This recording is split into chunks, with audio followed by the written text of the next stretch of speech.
ও কি মজা, মামার বাড়ি যাব, মামার বাড়ি যাব, খুলনা যাব। এই বেশি লাফাস নে। ও ভালো কথা, মনি শোন, ব্যাগে খাওয়ার পানি জামা কাপড় সবকিছু ভালো মতো নিছিস তো? আব্বু তুমি কোনো টেনশনই করে না, আমি আমার জামা কাপড়, তোমার লুঙ্গি আর প্রেশারের ওষুধ সব নিছি। তুমি শুধু রিল্যাক্সে আমার নিয়ে চলো। রিল্যাক্সে আর যাবো কেমনে? তোর সেই বন্ধু কি জানো নাম, ওই যে রকিব, তা সেই রকিব কনে? ওর না আমাদের সাথে তোর মামার বাড়ি যাওয়ার কথা। ও হ্যাঁ, ও তো আমাদের সাথে যাবে। আমি কালকে ওর ফোন দিয়ে কইছি যে তুই সকাল সকাল জামা কাপড় গুছাই নিয়ে আমাদের বাড়ি চলে আসবি। তাও বললো আমি এত কষ্ট করতে যাবো ওকে, তুই তোর আব্বুর নিয়ে আমাদের বাড়ির সামনে চলে আসবি। আমিও বললাম ঠিক আছে, আসবানে। তাই এটা তুই আগে বলবি নে, আমি আরো ভাবলাম ও আমাদের বাড়ির সামনে চলে আসবে। এখন আবার ওর বাড়ির পর যেতে হবে। জমিদারের বাচ্চা কোনকার। এই ওঠ, গাড়িতে ব্যাগগুলো সব বেঁধে ফেল। আব্বু তুমি এটা কোনো কথা বললে? তুমি তোমার এই 100 বছরের পুরনো মোটর সাইকেল নিয়ে খুলনা যাবা, তাও আবার এক বাইকে 3 জন বসতে হবে। ও মা, এই পোলাই কয় কি? 100 বছর পুরাতন হলেও ইঞ্জিনটা দেখছোস এখনো একেবারে বাঘের বাচ্চা। একবার খালি স্টার্টটা নিলে বাঘের মতো ছুটবো। ওরে আমার বাঘের বাচ্চার বাপরে, তোমার এই বাঘের বাচ্চার উপরে আমি চড়তে পারুম না। এই একদম ভাঙড়ি বাইক কইবি না। মামার বাড়ি যাইবো, আবার বাঘের উপর উঠবো না। তা জমিদারের বেডা কিসে যাবি হুনি? কেমনে আবার বাসে যামু? বাসে যাইবি? বাসে কত টাকা ভাড়া লাগে জানোস? হ জানি তো, জিনেদারতে এক একজনের ভাড়া 300 টাকা, 3 জন যাব 900 টাকা। 900 টাকা মানে বুঝিস? ওই টাকায় তোর মামা বাড়ি 3 বার আসা যাওয়া করা যায়। ওরে আমার হার কিপটে বাপরে, টাকা পয়সা কবরে নিয়ে যে নিজে শালার বাড়ি যাবে তাও 2 টাকা খরচ করবে না। একদম কিপটা বলবি না। এই গাড়ি 1 লিটারে কত কিলো যায় তুই জানিস? 80 কিলো যায়। খুলনা মাত্র 100 কিলো পথ, তাহলে খামাখা আমি 600 টাকা বাড়তি খরচ করবো কি জন্যে? আচ্ছা হয়েছে, থামো। তোমার এই বাঘের বাচ্চার উপরে আমি উঠবানে। মাস পথে যদি তোমার বাঘের বাচ্চা স্টার্ট বন্ধ হয়ে যায় তাহলে তোমার চাপা আমি ভাঙবানে।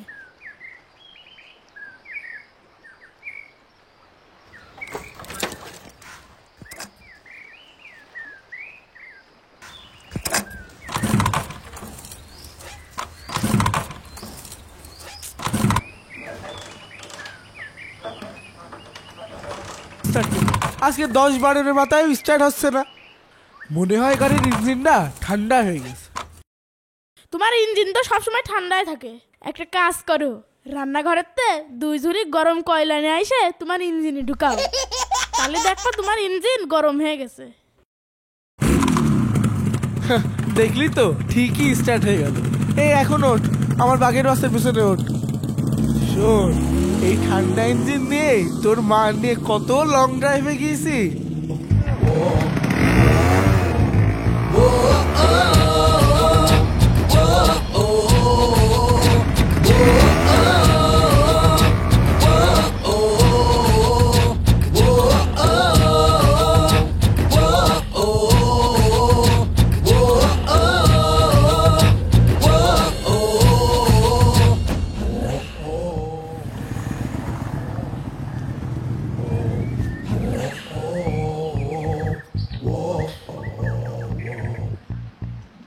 রকিব, রকিব তুই কি রেডি হয়েছিস? তাড়াতাড়ি বের হ বাড়িতে, নাকি এখনো তুই গুছাইসনি? ওরে তাড়াতাড়ি বের হ, দেখে যাচ্ছে মামার বাড়ি যাতে যাতে মামা বুড়ো হয়ে যাচ্ছে। আরে তোর বন্ধুর কি কোনো আক্কেল জ্ঞান নেই নাকি? 100 কিলো পথ যাবো আর সে এখনো বাসা থেকে বের হয়নি। একদম তোর মতো লাগাম ছাড়া হয়েছে। আহা আব্বু আর একটু দাঁড়াও, ও মনে হয় কোনো কাজে ব্যস্ত আছে। আর একবার ডাকি, রকিব, এই রকিব, রকিব, এই রকিব, কোনে গেলি রে? আরে কুদ্দুস ভাই যে, আসসালামু আলাইকুম। ওয়ালাইকুম আসসালাম। তা আজকে সূর্য কোন দিকতে উঠলো? তুমি আমার বাড়ির সামনে। আসলাম। তা তোমার ওই ছেলে কনে গেল? আমার মনির সাথে তো ওর আজকে মামা বাড়ি যাওয়ার কথা। আর ভাই সে কথা আর বললেন না, কালকে রাত থেকে মনির গায়ে 105 ডিগ্রি জ্বর, বিছনা থেকে উঠতেই পারছে না। মানে তাহলে কি রকিব আমাদের সাথে যাবে না? এই স্যামরার কি মাথায় নাট বল্টু লুজ নাকি? রকিবের গায়ে 105 ডিগ্রি জ্বর, বিছনা থেকে উঠতেই পারছে না, সে আবার খুলনা যাবে? তোমার মাথা ঠিক আছে? আব্বু, তুমি সব জায়গায় শুধু আমার অপমান করো কে? বন্ধুর বাড়ির সামনে এসেও তুমি আমার অপমান করবা? দূর, আমি আর মামা বাড়ি যাব না। মনি রাগ করে না, বাপ মা একটু এরম করে কয়। যাও মামা বাড়িতে ঘুরে আসো। না আঙ্কেল, আমার আব্বু সুযোগ পাইলে আমার অপমান করে, মানুষের সামনেও অপমান করে। হ্যাঁ হ্যাঁ, আমি তো সবসময় তোমার অপমান করি, আর তুমি যে সবসময় উল্টো পাল্টা কাজ করো তার বেলায়। এখন বেশি নাকামি না করে গাড়িতে ওঠ। মনি যাও মামা বাড়িতে ঘুরে আসো। রকিব ঘুমতে উঠলি তোমার কথা বলবানে। নবাব সাহেব ওঠেন, গাড়িতে ওঠেন, যাওয়ার পথে আইসক্রিম কিনে দিবান। ধুর, আমার কপালটাই খারাপ। এতদিন ধরে ভাবছি দুই বন্ধু একসাথে যাব, তার হইল না। তুই কি উঠবি নাকি আমি একাই চলে যাব? তা ডালিম ভাই থাকেন, গেলাম। আপনার ছেলের দিকে কিন্তু খেয়াল রেখেন, 105 কিন্তু মেলা জ্বর। দরকার পড়লে ফোন দিন, তাহলে আমি এখন আসি। হ্যাঁ ঠিক আছে ভাই, সাবধানে যাও। আর মনি আকিব, আব্বুর সাথে বেশি রাগারাগি করিস না জানো।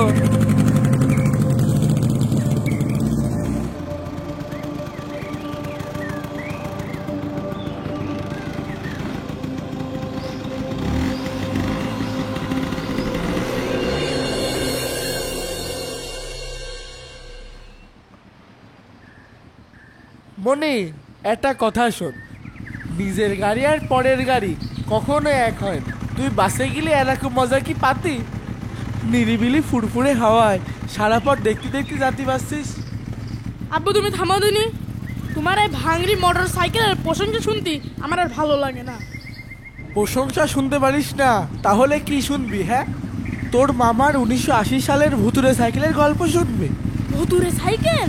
হ্যাঁ, তোর মামার অদ্ভুত একটা সাইকেল আছে, যা আজ থেকে প্রায় 45 বছর আগে কেন। আর গ্রামের লোকেরা তো তোর মামার ওই সাইকেলের জিন সাইকেল বলেও ডাকে। আব্বু, তুমি কি সব অদ্ভুত কথা বলছো? আর জিন সাইকেল মানে কি? সেই সাইকেলে ভূত পেত থাকে? ভূত পেট নিশ্চয়ও খারাপ। সাইকেলটা যেরকম সামনের দিকে চলে, ঠিক একই গতিতে আবার পিছনের দিকেও চলে। মাঝে রাতে সাইকেল ঘর থেকে একা একাই বেরিয়ে আসে, আবার নাকি মানুষের সাথে কথাও বলে। আব্বু, তুমি সব কি করছো? তারপরে তারপরে কি হয়? শুধু তাই না, তোর মামার সাইকেলের সাথে কেউ প্রতিযোগিতা করে পারে না। এমনকি আমার এই মোটর সাইকেল দিয়েও যদি পাল্লা দিই, তাও ওই সাইকেলকে হারাতে পারবো না। সাইকেলটা এতই গতিতে চলে, মনে হয় অদৃশ্য কেউ যেন প্যাডেল মারছে। আব্বু, তুমি এইসব আজে বাজে গল্প বানাও কি করতে? একটা সাইকেলে এত ক্ষমতা হয় কোনো দিন? ইঞ্জিন নেই, মোটর নেই, আবার একা একা চলতে পারে, সব তোমার ফাও কথা। আমি জানতাম তুইও বিশ্বাস করবি। প্রথম প্রথম কেউই বিশ্বাস করে না, তারপর যখন নিজের চোখে দেখে তখন ঠিকই বিশ্বাস করতে হয়। তার মানে আব্বু, সাইকেলটাতে কি সত্যি সত্যি জিন আছে? আরে হ্যাঁ, বিশ্বাস না হলে তুই তোর মামার কাছ থেকেই শুনিস। না না আব্বু, মামার চেহারা দেখলে আমার ভয় করে। উনি তো সবসময় গম্ভীর হয়ে থাকে, মনে হয় কথায় কথায় আমার মারবে না।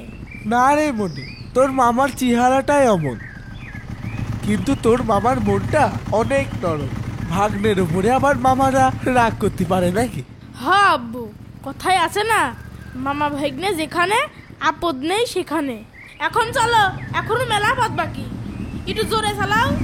আমি আবার যে ওই ভুতুরে সাইকেলটা দেখবো।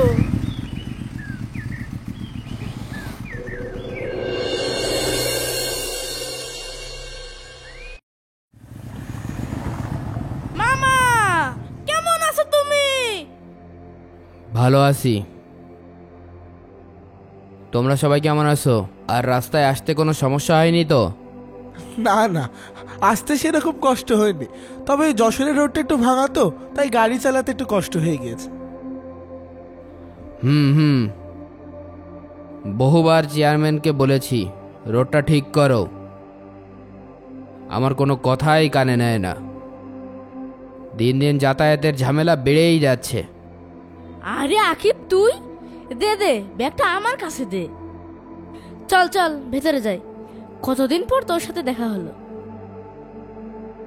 তা ভাই সাহেব কেমন আছো? আসি আলহামদুলিল্লাহ, আপনাদের তো হয় ভালোই।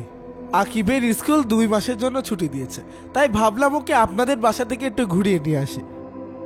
ভালোই করছো। আমার বোনটা চলে যাওয়ার পর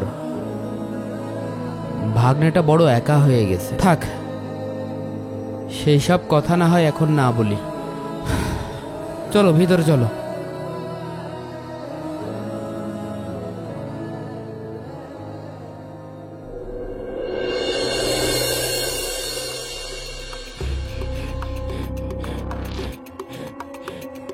এই সেন্টু, তোমার আব্বুর নাকি একটা সাইকেল আছে, ওটা কি জিন সাইকেল?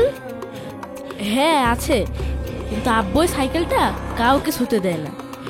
বলতে পারিস ওটার ভিতরে কিছু একটা অস্বাভাবিক কিছু একটা আছে।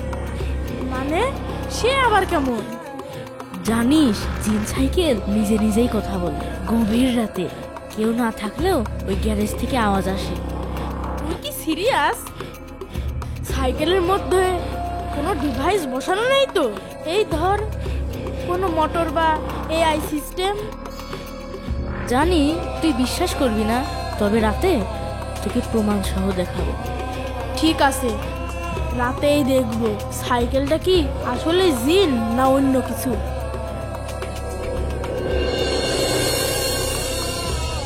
আয় আয়, ধীরে ধীরে আয়, কেউ দেখলে ঝামেলা হয়ে যাবে। এই তুই কি শিওর এটাই গ্যারেজের রাস্তা? বাড়িটা আমার না তোর, তুই শুধু আমার পিছন পিছন আয়। এটাই গ্যারেজ, এই দিকটাতে তেমন কেউ আসে না।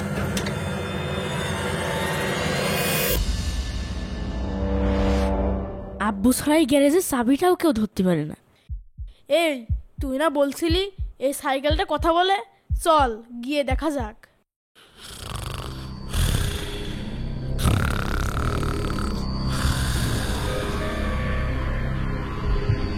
এই জিন সাইকেল, তুই কি আসলেই কথা বলিস?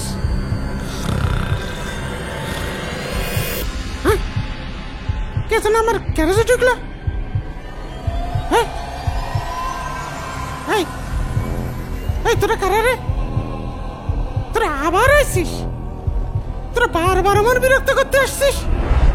ওরে বাবা, সত্যিই তো কথা বলছে। আমি তো ভাবছিলাম তুই মজা করছিস।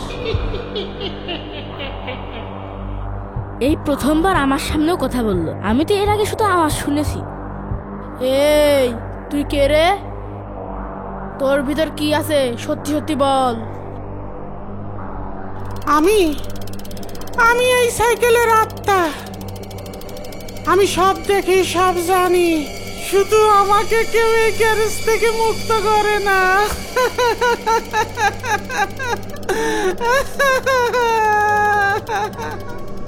তোর ভিতরে কি আছে রে? তুই কি কোনো রহস্যময় শক্তি লুকায় রাখিস? আমার ভিতরে রহস্য আছে, শক্তিও আছে, কিন্তু মানুষ সবাই তা দেখতে পারে না। তাহলে আমাদের এখন কি করতে হবে শুধু তাই বল। আমার ক্ষমতা যদি দেখতে চাস, তাহলে কাল দুপুরে তোর আব্বার কাছ থেকে সাইকেলের চাবিটা নিয়ে আয়।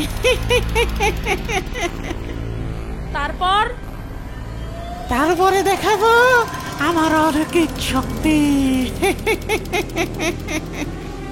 সাইকেল ভাই, ঠিক আছে, তাহলে কালকে দুপুরেই তোমার সাথে দেখা হচ্ছে। আমরাও জানতে চাই তুমি আসলে কি। আকিব, চল ঘরে যাই। হ্যাঁ চল।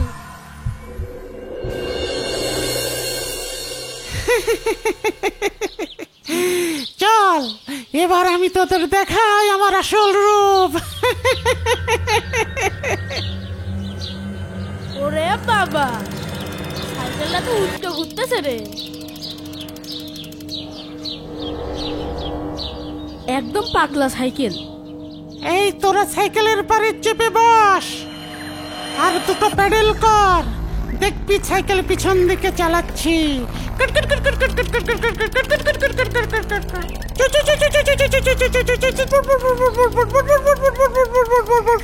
কেমন লাগলো? এটা তো কেবল শুরু, এখনো অনেক কিছু দেখানোর বাকি। আমার জিন সাইকেলটাকে মুক্ত করেছে, এই জন্য কাল রাত থেকে দেখছি দুইজন চুপি চুপি কি যেন আলাপ করছে। যাই তো গিয়ে দেখি ওখানে ওরা কি করছে।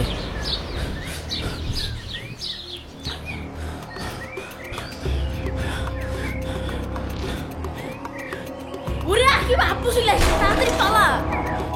এই দাঁড়া, আমাকে রেখে যাস না। এই দাজ্জালটা আমাকে তুললে আবার বন্দি করে ফেলবে।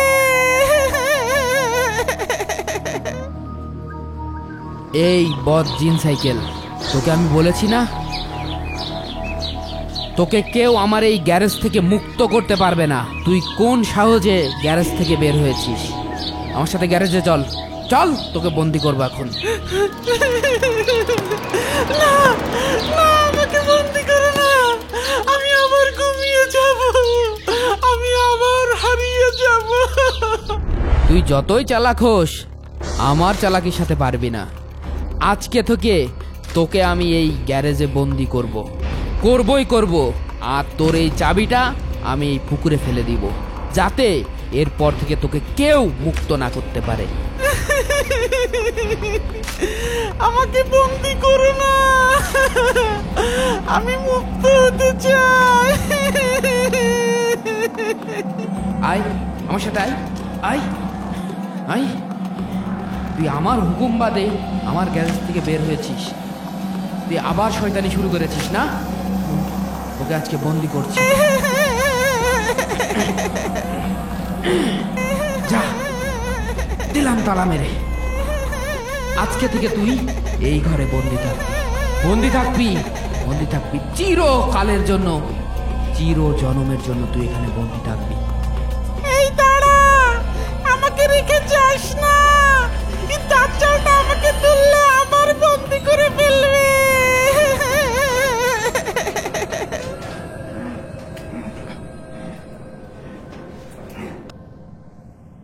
জিন সাইকেলের এখন কি হবে? জিন সাইকেল কি এই গোডাউন থেকে মুক্তি পাবে? তোমরা কি দ্বিতীয় পর্ব দেখতে চাও? তাহলে কমেন্ট করো, পার্ট 2 চাই।